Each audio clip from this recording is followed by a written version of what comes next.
ta relation ou na héritier tanabe atabiso to sepela na ngote. Donc voilà qui sinjo atamboli mabe et ça normal ba sanctionner.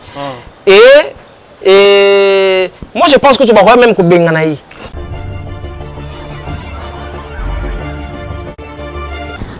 Qu'est-ce que Njora au salaire longtemps dans la team.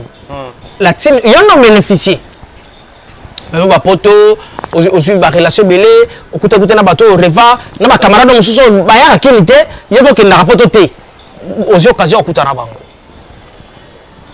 Reconnaissance et arabien. Bilo ozolo ba wana. O ba fingi na mama na ngai et tout. Ozo ba benga ngo ko créer ba sensibilité.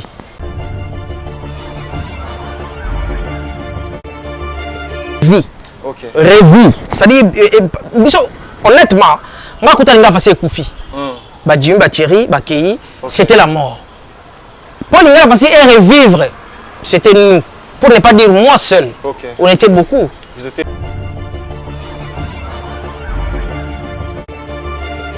Batona on est un grand leader. OK. Adolphe Dominguez a batuna et ba somba. Papa Chéri, n'en parlons même pas. Le roi de la forêt. Blaise Boula, Alain Makaba, Marcel alors je viens d'abord parce que c'est Wende, parce que c'est Adolphe, parce que c'est Manda Chante, parce que. Vous comprenez? Donc, ils ont un concert historique.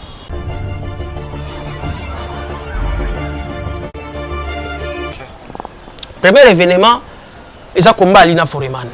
Deuxième événement, ils ont un match de football au Roi Pelé avec Obeta na 20 mai. Et troisième événement, il y a Makassi, Ezali, concert, il y a réconciliation au stade des Martyrs.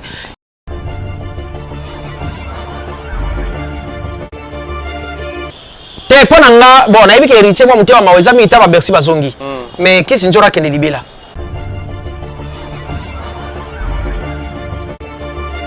Que wata humilié fanatique de bengani lettre ataka on n'a pas et ça normal quand là fallait mettre des lettres il y a révocation fallait pas révoquer mais voilà il y a suspension exact suspension mais toutefois ndenga longo bongo héritier à perdre nini Watanabe Ozaki na autre question njora yosko longwe Watanabe to la team et perdre nini.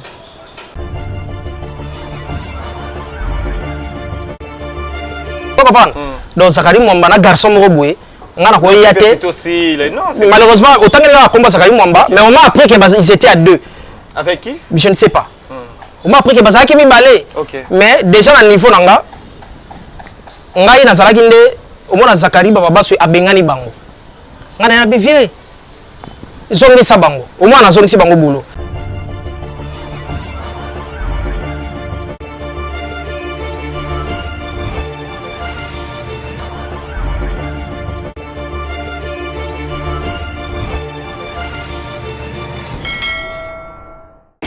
Bonjour, bonsoir, soyez les bienvenus partout au monde. Merci pour votre confiance, fidélité. Tant toujours vous pour s'abonner, pour commenter. Appel la bino les gens qui vous a aimé la information pour toujours Dieu merci mbadinga à continuer au Pesabino.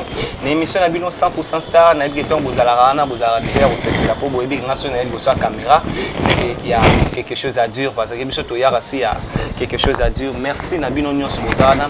Merci na visionnaire il y a équilibre télévision lui c'est Jérémy Luemba. Dieu merci mbadinga bavanjwana pour nous passer bino information na temps réel c'est comme si vous avez un endroit où ba information et se dérouler. Merci et na sponsor officiel lui c'est Weya Lipa li 3 fois mobile depuis Turquie. Merci d'être avec Dieu merci mbadinga pourquoi pas à notre espoir de la jeunesse. Je viens de le dire et je confirme. Arlette Magema depuis Paris.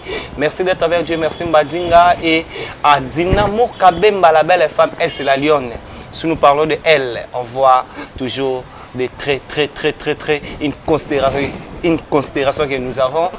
Déborah Foura la douce. Déborah Foura la douce, si on trouve Déborah Foura la douce, on voit Hélène Munganga.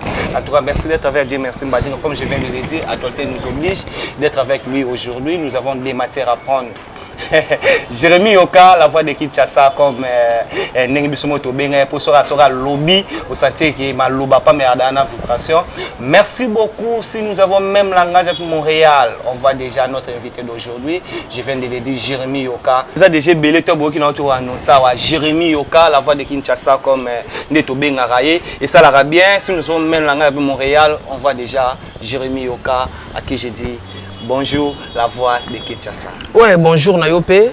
Et puis moi, tu n'as pas tout voir dans biso. Ok. Dans le Canada, on féliciter quand même aux parmi les jeunes frères, ils ont ça salam malamu. Merci beaucoup. Et quand on a mis ça puis ils vont s'arrêter, mais tu fais des belles émissions, tu poses des bonnes questions et voilà. Merci beaucoup. En tout cas, bah, tu belé toi bah qui Jérémy Yoka no banda qui une petite parcours. Lelo oyo to ebi que après départ, il y a bah David Itala, il y a beaucoup de gens qui n'ont pas la facile, aux moto yo ba recruter qui n'ont pas la facile pour lelo ya au zipa bateau na niveau ya studio même commentaire aux qui sont poser les moto commentaire aux qui a félicité. Premièrement dis-nous un peu idée wana ya royal la facile ndenge to mona ka recrutement et salamaka. Tu étais déjà avant ou bien recrutement salandenge et salama wana nde ba recruter là kayo. Te ngabu ko rakota jour wana. Voilà, c'est jour où on a côté lingala facile. Okay. Parce que dans la carrière, na l'équipe na radio, na BTKM et tout. Après, na bien dans le monde de la presse, na commencé dans la banque congolaise. Donc, et banque congolaise kuna et pas tout kendagiti, ndeka mboko etambo na ba des autres nango, BTK banque congolaise. Si l'autre c'est la mukolo, l'État au chapso balar na biso. Et puis après, on a moni que ma banque sili, na vani na palais, moi tant, na moni lingala facile, le rôle naza doué ya média, na zonga qui na média au travers lingala facile. Et né d'ailleurs à Jourouana. Et puis le rôle appelle Zach Lagi, moto to bandako tala trop, azagi à quelque sorte azagi le rôle moto to bandako c'est planaye. Donc on peut dire idole. Azagi parmi. Quand le chapela idole c'est trop dire, mais azagi par exemple bateau na bandako c'est parce que mon idole na presse, azagi mingi papa na biso Kabulo mwana Kabulo. François Kabulo. François Kabulo. Na gestion na vendre na osa ba commentaire le rôle Kabulo. On a parlé dans radio, dans cassette. On a commentaire à match. Oui, il est 15h30 heure de Kinshasa. Nous sommes au stade de Vemé. Le port de Kinshasa. Le port d'Isaïr. Et puis, il y avait un biso Bolo Abonja quoi. On a fait une émission Bolo Abonja quoi. Et puis, il y a perdu un biso Moko et Kamba Eoleka. Donc, c'était comme ça. Le roi appelle ça que Tangayoya, le roi qui n'a le Koloba papa. Na banepe ko yokaye na zaina facilité au sala déjà ndenge ya salaka ozaki na facilité lelo oyo to une petite histoire pour to ya na makamto loba tant ozotala lingala facile apport na yo na lingala facile au même nini oyo kutarate na lingala facile ou lingala facile oyo ebaka avant tant arrivé na lingala facile yo monde que lelo oso lingala facile etikala ni loko grâce na nga na porta te nga na mema revi revi ça dit biso honnêtement moi, quand on a fait Koufi, Badjim, Bacheri, Bakei, c'était la mort. Pour nous revivre, c'était nous. Pour ne pas dire moi seul. On était beaucoup. Vous étiez toutes des... Il y avait Gilles Boulembi, il y avait moi. Et puis il y avait plusieurs d'autres personnes. Ensemble, on peut beaucoup. Pour te tomber là, tu peux sa vie, te faire revivre yango. Et tu vois, après, si excuse, Gilles Boulembi, Bakei, c'est moi. On a la tika qui na Simbiango. Autant le rôle là, leader qu'on peut dire. J'étais le leader en fait. Moi je suis le seul superviseur au Zakara tika la lingala facile à gérer la caisse. Pour les caisses des ayaye. Oh non, tu n'as 10 000 euros batindeli. Non, on a besoin de batindeli. Il faut passer par moi. Je dois accepter. Oh et pas en son temps Zaki. On a besoin de mon chef de gérer ma rédaction, gérer ma kambuto. Il y a les gars pas ma wivine caissière. Ma wivine Rodrigue Oyawana, vous passez autant. Bah pessi. Mais chez moi quand tu passes par il ne peut pas passer par maman wivine sans passer par moi. Et puis moi Naro Kakole comme Naro PAPT. Défenseur on peut dire. J'étais le défenseur, il y a des travailleurs, na yemo boss. C'était comme ça. C'était comme ça, mais moi je voudrais que les gens puissent comprendre aujourd'hui. Nous avons eu cette opportunité à recevoir des collègues qui nous ont dans même entreprise qu'on peut dire Lingala Facile et des petits actes au lobby au porta présence na yopé et premièrement pour moi je peux dire en tout cas au ça rappelle vie na Lingala Facile même les ceux qui na niveau à studio sur au casque moi na maman wana zalo ba malango kala mais quand tu étais là et tu vivrais vraiment que il y a quelqu'un Oh, il y a ça, ça. Mais quand nous avons eu cette opportunité, je viens de le dire, nous avons trouvé Petit Zach le disait que Ozala qui pilier ou Ozala qui on peut dire ou apporter qui vraiment le ramacasse ten la facile, mais tu viens de le dire, ou asima qui va question de maman moulay, ou asima qui va poster oyo ezala kate na ngala facile muto asime en dehors ya yemoko zakari babaso mais on le que pas nous. Qu'est-ce que tu peux dire na Petit Zach et na batu oyo baleka qui ba de mentir oyo lobi siko que Ozala qui pilier à ngala facile. Zakari Mwamba, c'est un garçon que j'aime bien. OK. Et à mon akabi, je ne peux pas passer pour répondre à Zakari Mwamba, na garçon moroboy. Vous comprenez? Donc Zakari Mwamba, na garçon moroboy, c'est aussi non, malheureusement, autant que là combat Zakari Mwamba, mais on m'a appris qu'ils étaient à deux. Avec qui? Je ne sais pas. On m'a appris que Zakari mi balé. Mais déjà à niveau nanga, ngai na Zakari nde, au moins Zakari baba so abengani bango. Ngana na bivier. Zongi sabango. Au moins na zongi sabango boulot. Donc je ne pense pas que moi je ne peux pas venir ici pour na le bela Zakari Mwamba qui est aussi mon ami. Oyo alobananga makabu mabete na face. OK. Soka lobaki yango ça peut être la caméra il a dit ça, nous avons aussi des images. Bon, on a considéré encore hypocrisie. OK. Il pouvait dire ça à ma face. Donc on a répondre c'était frère. Il était avec deuxième mandat. Oh lelo ba dire na bango ba te belé ba confirmer pour deuxième mandat. Oh lelo si nous avons deux personnes ngala facile, oh tout le monde va prendre na bango deuxième mandat pas zawana, oh il pas confirmé na télévision que au portable vraiment le ramacasse aux qui pilier. Bon. Est-ce qu'on va répondre deuxième mandat? Mais pourquoi pas? Vous étiez ensemble. Cause ensemble les problèmes le chef Nayo. Oh, il a dit ça. Azaki chef Nayo. Bon, le monde était juste, merci. Oh. Donc d'abord, je ne peux pas parler de lui, honnêtement. Et pas Azali. Pas bien comment. Papa, non, non, mettre les sonnets ndeni. Oyebi, soki moto aluka, eza bato mosusu a. Azara na bitumbara yo. OK. Abunda ngo yemoko. Asala polémique de yebo. Eza wa garçon mo boye. Azara na kisenso afinga vibrator na Fabregas. Afinga, vous savez, moi, je répondre à eux, afinga bango kaka. Moi, vraiment, à niveau nanga, na ba responsabilité nanga, na tout ce que j'ai, tout ce que on a apporté. Na linga la facile ngo, na bato ozotanga comme na muto ozotanga comme wana. Moi, je ne pense pas que na niveau nanga na ko répondre, sinon je ne peux pas. En tout cas, je ne peux pas. Mais qu'est-ce que tu peux dire? Hier, mon temps à mes côtés, la toilette. Tant à Solana Nzambe, ayebi qui est-ce que je suis pour lui. Donc moi, je ne peux pas. Qu'est-ce que tu as fait chez lui? Non, on a pas le baron à TVT. On a pas le baron à TVT. On rapproche un élo au manque où il y a ça là, il y a un choc. Il y a mon gars ici Kazali. Non. Non, à la télé, je ne peux pas. Moi, je ne peux pas parler de lui. À la télé. C'est un frère. Mais si on va vendre une madame Naye. Très bien. Oui, tala, au moins la lingala facile. On avait des. Comment qui m'a ami. Mais lui, il fut mon frère. A comment qui ndeko. Vous comprenez? A comment ben ndeko, to comment qui famille. C'est-à-dire, ils sont pas continuer moi c'est la chambre. Ba kangi porte, ba vendre bomba ba solo li. Sur moi. Je ne pense pas que Mamboro ba na TV au bango. OK. Vous comprenez? Donc il y a moi si naé. Nabana. Mais qu'est-ce qui fait Bino Boyebani na niveau wana, mais vous assise devant caméra, vous commencez à dire. Non, c'est la jeunesse congolaise, hein. C'est la jeunesse congolaise. Toi, on a qui la flatterie, on des fois il faut s'appeler ça mutumo boye. Oh. Na wolo ma usuna TVT. Na wolo usuna TVT. Na wolo so mata na litoi. So yo ba noyem sa bango na litoi. Oh mais ya sele la oboiti. Mais la TV, je ne peux pas. Merci beaucoup, lui c'est Jérémy Loka. Avec lui, c'est toujours comme ça, comme je viens de le dire, nous avons toujours des matières à prendre parce que nous avons attendu. Il y a beaucoup de gens au Baleka Kiawa, Baluba qui sérieux, il y a le Baka Porta, mais c'est le Bango à porter l'autre côté. À Koutara, il y a la facile. Na top, à Tika Mopé, na top, c'est pour vous dire que. Et puis, quand on a le ouais, Koufetil et le Koufa, il y a ça derrière, je t'ai dit facile. La question posée à la fan. Là, il y a un dernier jour, au jour, il va tout le monde biso. Même ça va dernier jour, il facile. Et baby soutien. Là, tu confirmes que Koufa. Il va facile Koufa. Bateau est lui avant d'aller wana. Basa le photo est lundi.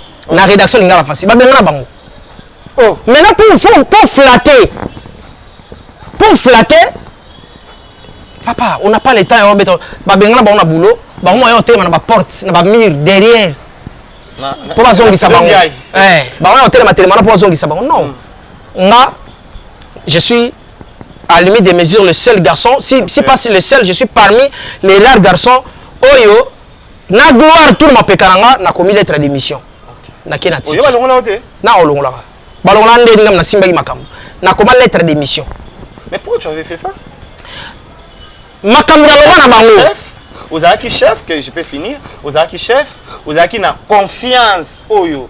Zakari Barbaso a Pesayo. Mais qu'est-ce qui fait au salaire lettre à démission? Ngai na vandi sa banoko. Nga na ote d'abord un accident. Ok. Na zongi. Batu bayaka epa na nga bapesa nga rapport à musala. Na tali makambo ndezo tambola. Na bela nga na kenda kuna. Oyebi na sala promotion ya nzembo moko humanisme. Ok. Parce que na mona ka humanisme za na kati ya eloko wana. Et puis na vandi sa bango.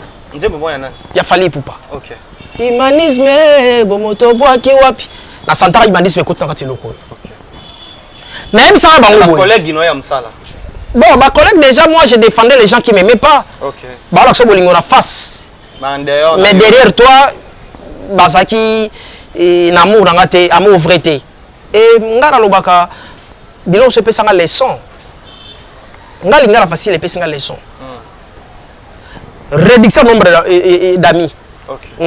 Bah, même si vous avez na Facebook, comme on ami à Facebook. Mais, écoute, on a boité. Ça dit, ami n'a pas commencé. Parce que mon kilo est totalement la montée. Zakari Mwamba. Moi j'ai été suspendu pour Zakari. Zakari a été arrêté par Bruno Tshibala, l'ancien premier ministre. Ok. On a télémis dans le lobby. Bruno Tshibala a dit garçon saboté moi boy abengi Zakari. Même garçon na boy. Zakari c'est ba abenganga ba continue ba finginga pour na yo. Tela na Facebook na mettre suspension pour na moment to boy. En entendant voir la palais. Je l'ai fait pour Zakari Mwamba. En tant que frère. En son temps, Zakari Mwamba il était chassé de Lingala facile. Azara ils sont dans Lingala facilité. Nana qui n'a commettre il n'était pas effectif à Lingala facile. Mais dans tu ne pouvais pas le faire parce qu'il n'est pas effectif de Lingala facile. Non, c'est la corporation. Il n'est pas de Lingala facile, mais c'est un journaliste. Là, tu étais conscient de tout ce que tu faisais. Oui. Je me bats pour mon frère. Au moment où nous sommes journalistes, nous sommes reporters. Je défends d'abord. Normalement, la corporation. Vous comprenez? C'est comme ça que je défends Zakari Mwamba. Mais moi, je ne pense pas que Zakari Mwamba peut parler de n'importe quoi à mon nom. Je ne pense pas. Sur les vidéos, les alliés vont remarquer que Zakari Mwamba est bloqué. On a mis Zakari Mwamba dans le honnêtement. Papa Libandi, DG Manda pas au Kayo. Bon, moi je pense que Nacha déjà point la situation. Ok. C'est un frère, Atikala Bongo, Azan de Gonangai, Ngana Koyatina Banoluba Maluba Nae, Mabe Nae, Nabeta Maso Nae, Oyanga Aloba, Mabe Aloba, Ayebi. Azo pe courage au Betande Boula Munanga. Merci beaucoup. En tout cas, là, vous avez compris, ça me fait toujours du bien. Merci à Fallon Shirley et Lunga, appel code depuis Paris Azota Labiso. Merci à Patricia Castanet, la française. Mon ami Merlet Congo, Fondation Merlet Congo depuis Paris. Wana. En tout cas, Chada Polecha, mon ami depuis Paris. Deko Ibanda, mon vieux depuis Paris. Je vous salue d'être avec Dieu. Merci Mbadinga.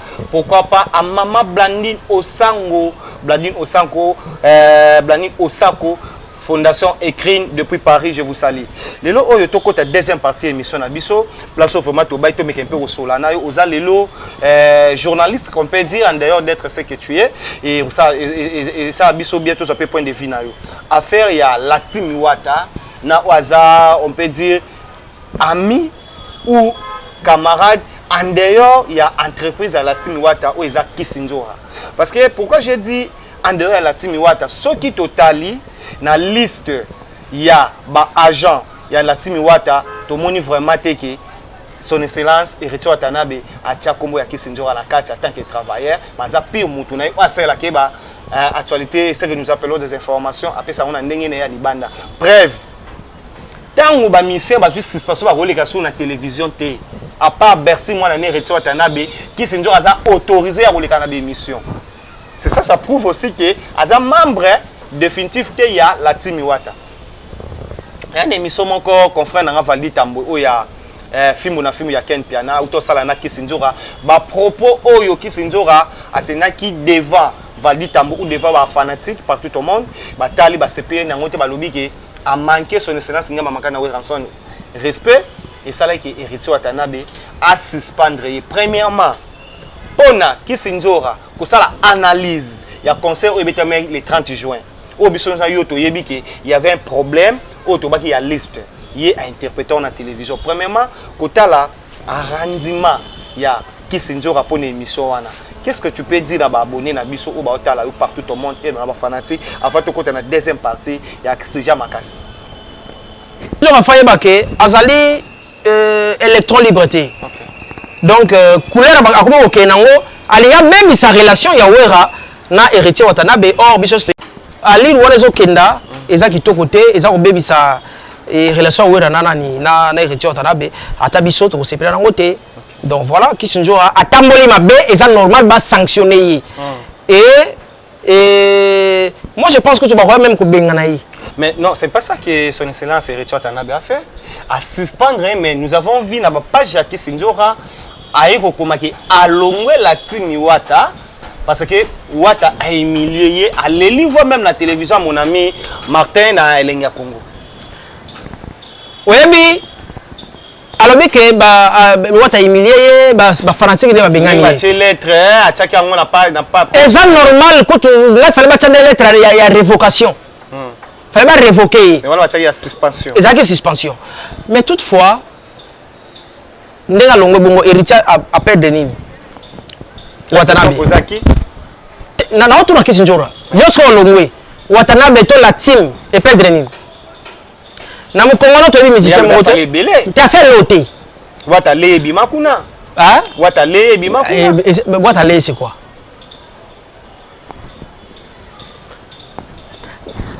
Kisinjora au salaire loté dans la team. La team y en a bénéficié. Mais ba poto aussi ba relation belé okuta kuta na bato reva na ba camarade mususu ba ya kinité yebo ke na rapoto té aux occasions okuta na bango. Reconnaissance ya bien. Bilo ozolo ba wana. O ba fingi na mama na ngai et tout. Ozo ba benga ngo ko créer ba sensibilité. Na bi communication ko leka yo. Ozo créer ba sensibilité ba yo ke lo mawa. Ah mawa ezate. Okoyi batiki yo. Mais il pouvait aussi revenir. Bon, on a vu que l'héritier, moi, Bercy Bazongi. Mais qu'est-ce que tu as libé là? Merci beaucoup. Là, nous avons compris que Jérémy Yoka avait. Ok, ma sensibilité, il n'y a pas un peu de maman, on a fait un petit peu de temps. D'ailleurs, tu as dit que tu as une langue facile, il y a un peu de temps. Merci beaucoup, mais on revient. Tozara Ming Namamba Wenge, Lelo Wenge, conseil $300.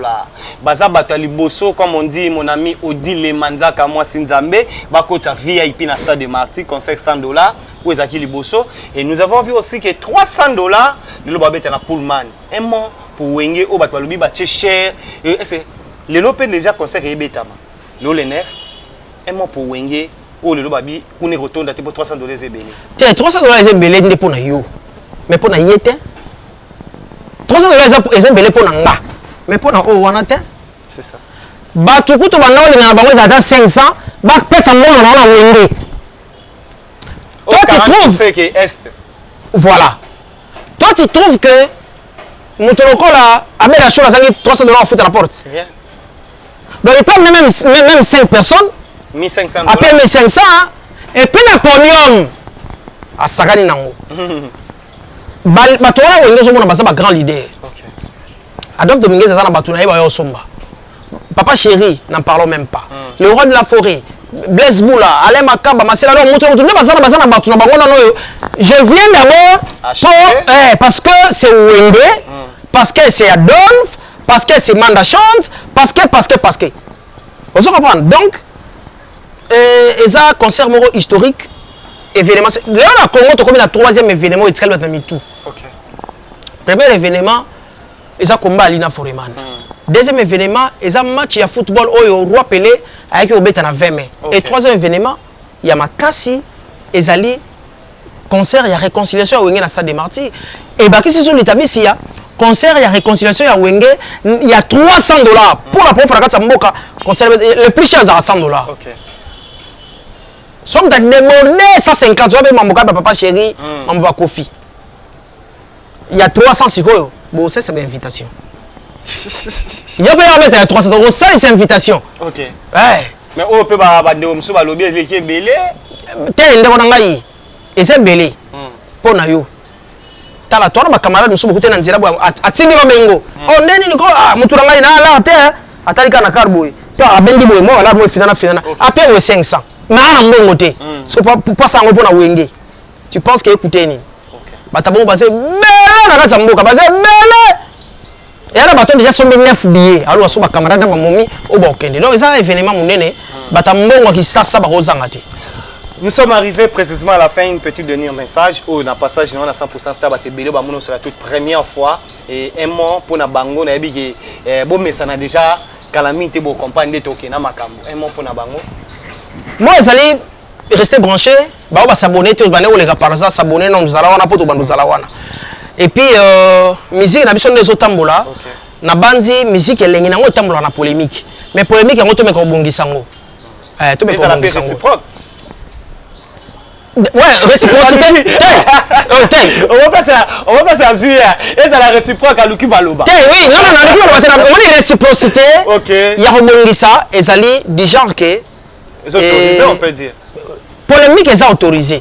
Mais ça va être là. Il y a bana qui senso aux européens le cola ba otanga ikombo dania tu parles trop de moi qui senso garçon moi zana qui senso boazo finga batu pam c'est qui Asala Msang bon garçon ba bia chama futa mbila na muto amkuse we kwa Asala Msala nini ba ngapela ba garçon qui senso na bi ko kombolete je comprends pas il fait quoi na même pas combolé mais il passe à la télé yazo finga batu non c'est les pubs c'est toi qui senso mais je comprends pas tu parles à qui bon taba ça combolé dans ebiso Balasanga derrière ma garçon ya beaucoup c'est boy ya chaka mafuta mbila na mutu oh na komi na mbongo on pomba de plique musique chanteur je vois chanteur par excellence moi j'adore les talents moi j'adore talent bi de plique garçon wana niveau yembeli wana mais non ngai na sala la promotion batu pona ba talent c'est ça et puis après au moins na mukongo mutu te kena ko bolanda sikoyo po ngape ba kabela nga téléphone ngape ba manga poto te.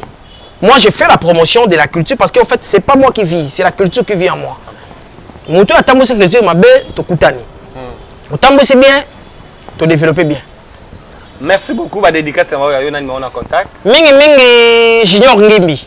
Na pesi mbote zawana na miki ya poto zola ngana madame na Solange Kausa. Na pesi bango mbote, évidemment ma popi, Jina Mujinga et Anifa Koufi. Anifa Koufi akoma mwana poto neti baji.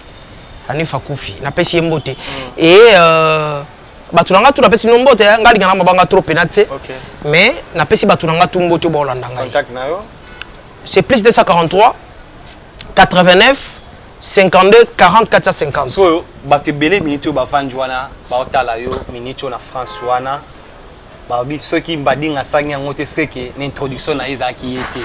Merci à 2 janvier Val MG Nakati à Paris, Papa Guy Janon Nakati à Paris, voilà mobile ya Maman Patricia Louvi qui n'a zonga ma on Nakati toujours ya François na mauvais Eddie Akimbe, bon bazala mingi wana, c'est ya na grande scène Nana Boté par la cheva blanche, ils ala bien. Merci à mauvais Freddy Akimbe depuis Belgique na moi. Freddy Akimbe voilà muturangai Freddy Akimbe na pesi ombote yepo obandoko mama poto artiste comédien humoriste que je précise bien Papa Rich te sali depuis Belgique wana Papa ari mbala lulendo camarade na pe tongo wana ba masa nga ya tongo sikoyo c'est la biso mon concert à Wenge mais na voix na yo siko évidemment ngo ezalaki lokola ndoto ya baba ya na ngai tomona ebo matin Papa chéri Jimem Piana le roi de la forêt Adolphe Dominguez Blaise Moula Didier Marcella Alain Makaba Manda chanteur Koumou Mapata Bakisaka Emile Alias Titina Al Campone Pe bande konyoso ya wenge basangana ki lokola moto moko na stade Martyr le 30 juin, date historique. Bande koto ya wenge pe bakinwa bayaki ebele pona kotala bango tango banda koyemba. Public eza koganga bako sepela bako okagu po baza ba leader de rêve oyo ba bexa jeunesse na biso.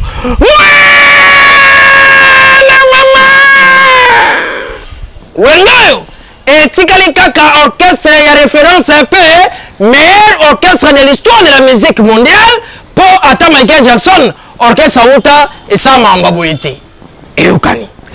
Merci beaucoup, j'espère que vous avez aimé, vous étiez là, merci en tout cas. Ça nous faisait toujours du bien d'être comme ça avec des gens conscients, qu'on peut dire, Namsa, Nabango, Boinde, Batwalobé, Belé, vous et Salara Sousté, mais nous avons constaté qu'il y en a. En tout cas, on se retrouve au prochain numéro Together.